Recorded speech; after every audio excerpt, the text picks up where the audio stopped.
बच गए हम तो किसी और को मरना होगा, और अगली नस्लों को तबाही से बचाने के लिए जो भी करना है इसी नस्ल को करना होगा। मोहतरमा अदीबा अनम साहिबा।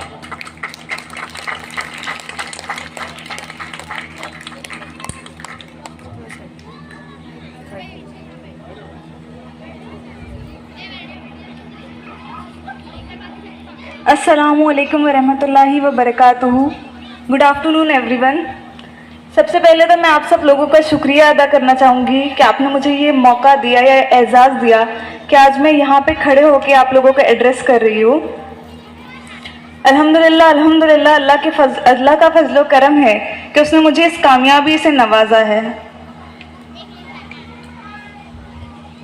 मैं स्पेशली आप बच्चियों से ये गुजारिश करूंगी कि आप मेरी बातों को जो है वो गौर से सुने।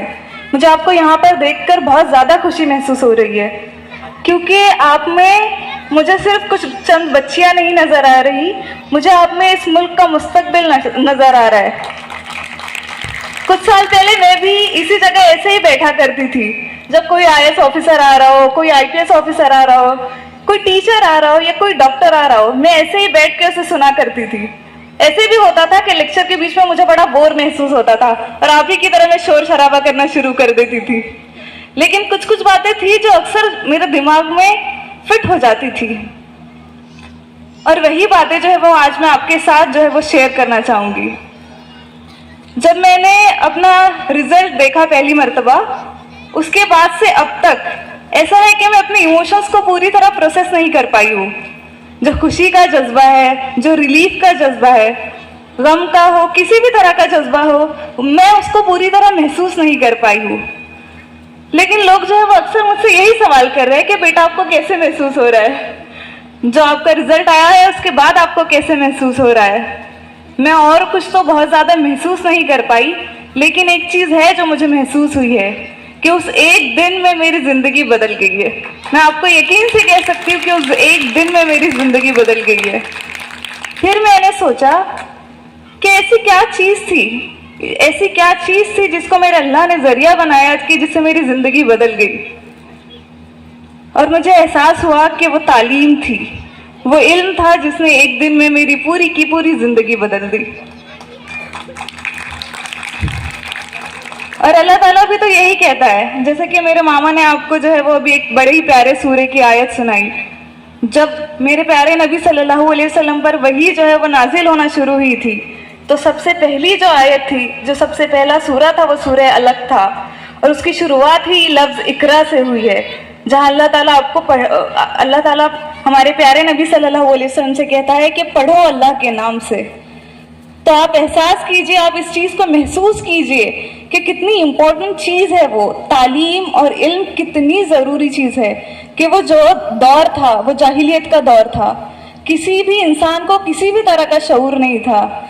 ऐसे दौर में अल्लाह ताला बेशक जो है वो हर चीज़ को जानने वाला है, और वह पहले बेशक यही अल्लाह ताला करेगा कि वो जो है उस दौर को जो है, उस दौर की जाहिलियत को जो है वो दूर करने की जो है वो हमारे प्यारे नबी सल्लल्लाहु अलैहि वसल्लम को हुक्म देगा। और उसके लिए उसने क्या कहा कि पढ़ो अल्लाह के नाम से।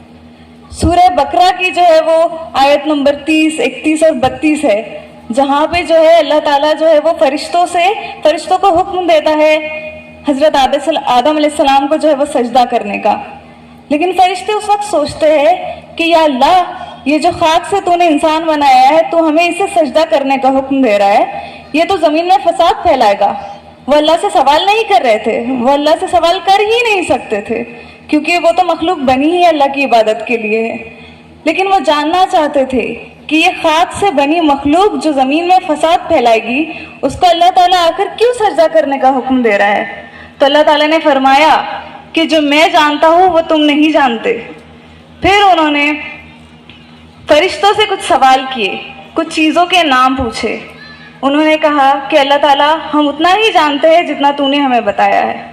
फिर उन्हीं चीज़ों के नाम, उन्हीं चीज़ों की मालूमात जो है अल्लाह ताला ने आदम अलैहिस्सलाम से पूछी, और उन्होंने सब कुछ बता दिया। तो वो क्या चीज़ थी जो आदम अलैहिस्सलाम को अल्लाह ताला ने नवाजी थी, जिसकी बिना पर जो है फरिश्तों ने उन्हें सजदा किया? वो इल्म था, वो तालीम थी। मेरे रब ने अपने पैगंबर को तालीम दी थी, इल्म दी थी, कुछ चीज़ें सिखाई थी जिसकी बिना पर जो है वो उनका दर्जा इतना बुलंद हुआ कि अल्लाह ताला ने अपने फरिश्तों को हुक्म दिया कि तुम जो है इन्हें सजदा करो। तो आप इस चीज़ को महसूस कीजिए, अपने दिल की गहराइयों से महसूस कीजिए कि जो इल्म है, जो तालीम है, वो कितना बड़ा हथियार है। वो कोई मामूली चीज़ नहीं है, वो आपकी ज़िंदगी को बदलने की चीज़ है, वो इस देश के मुस्तकबिल को बदलने वाली चीज़ है, वो आपके आसपास की सोसाइटी को बदलने वाली चीज़ है। और ये आपकी जिम्मेदारी है, क्योंकि अल्लाह ताला जो कहता है, जैसे कि मामा ने कहा, हुकूकुल इबाद जो है वो बहुत बड़ी चीज़ है।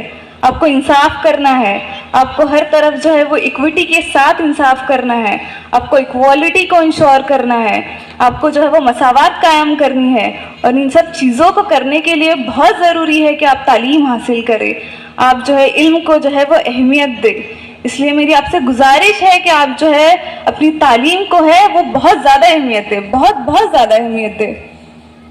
अब रहा सवाल मेरी जर्नी का या मेरी स्ट्रगल का, तो एक चीज़ है जो मैं आपसे कहना चाहूँगी, मैं इस चीज़ में बिल्कुल यकीन नहीं करती कि जो मेरी स्ट्रगल रही है, जो मेरी आजमाइशें रही है, मैं लोगों के सामने उसका इजहार करूँ या उनसे वो चीज़ें शेयर करूँ, क्योंकि मेरा यकीन माने मेरी उम्र बहुत ज़्यादा बड़ी नहीं है। मैं 24-25 साल की मामूली से एक लड़की हूँ, लेकिन ज़िंदगी में मैंने जितना भी तजुर्बा किया है उससे एक चीज़ सीखी है कि जो स्ट्रगल है वो बहुत रिलेटिव चीज़ है।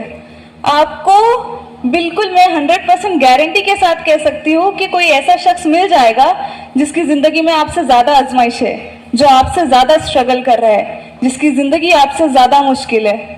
मैंने जो दिल्ली में जो है वो अपने 1.5-2 साल की जो ज़िंदगी गुजारी है, मैं देखती थी सड़कों पे लोग जो है वो बिना ब्लैंकेट के ठिठुरते हुए सर्दी में सोते थे। उनको देख के जो है वो मेरी सारी शिकायतें ख़त्म हो जाती थी कि मेरी ज़िंदगी इतनी मुश्किल तो कभी नहीं थी, मैंने इतनी स्ट्रगल कभी की ही नहीं।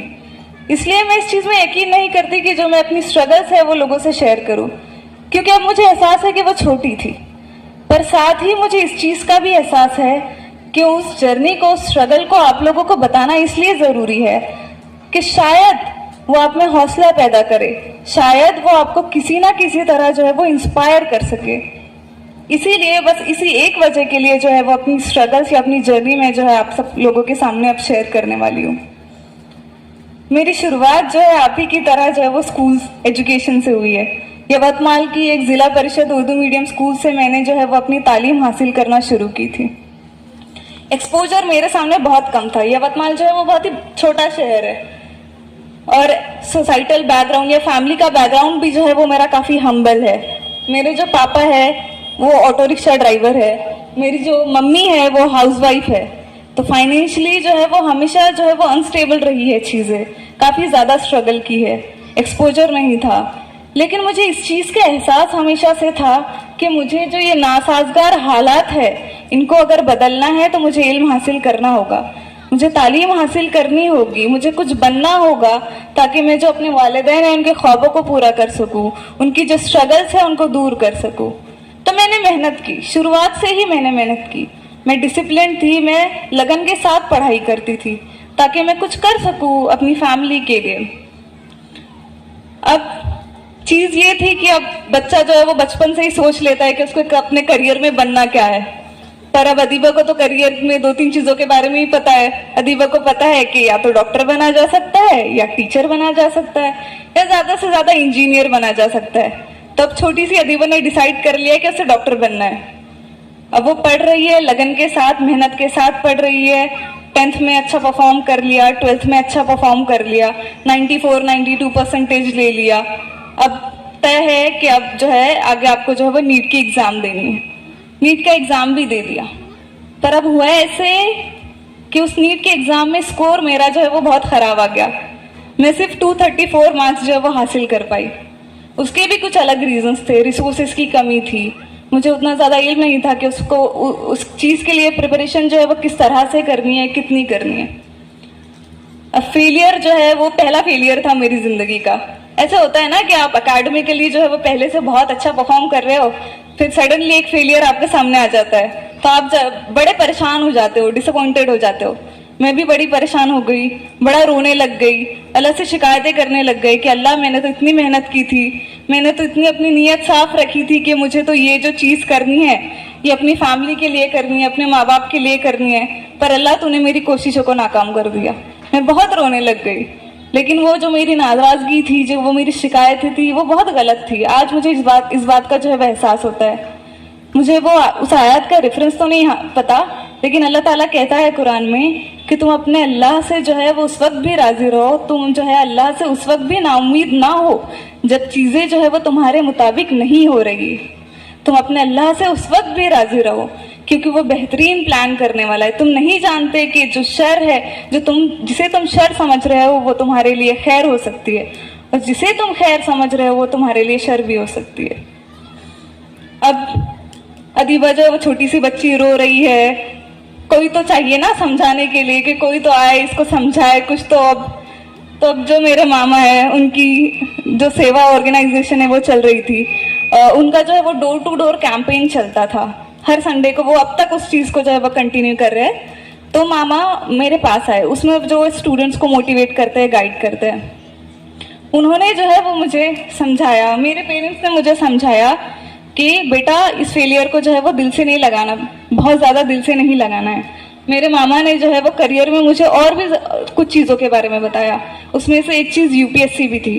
उस वक्त मुझे बिल्कुल यूपीएससी के बारे में पता नहीं था। आप में से भी बहुत सारे लोग ऐसे होंगे जिनको अब तक नहीं पता होगा, कि अब तक शायद नहीं पता था कि यूपीएससी क्या है, उसको किस तरीके से करना है, आगे किस तरीके से बढ़ना है। मुझे भी नहीं पता था। मुझे आज तक मामा का वो जुमला याद है। उन्होंने कहा था कि बेटा अगर तू डॉक्टर बन गई तो 100-200 लोगों की ओपीडी कर लेगी, पर अगर तू आईएएस ऑफिसर बन गई तो तू पूरे डिस्ट्रिक्ट की ओपीडी कर सकती है। तो सिविल सर्विसेज का जो इम्पैक्ट है सोसाइटी पे वो कितना बड़ा है, उस चीज का एहसास मुझे वहां से हुआ। फिर मैंने जो है उसके बारे में थोड़ी मालूमात हासिल करने की कोशिश की, पढ़ा कि सिलेबस वगैरह क्या होता है, किस तरीके से करना है, थोड़ी बहुत जो है वो मालूमात हासिल करने की कोशिश की।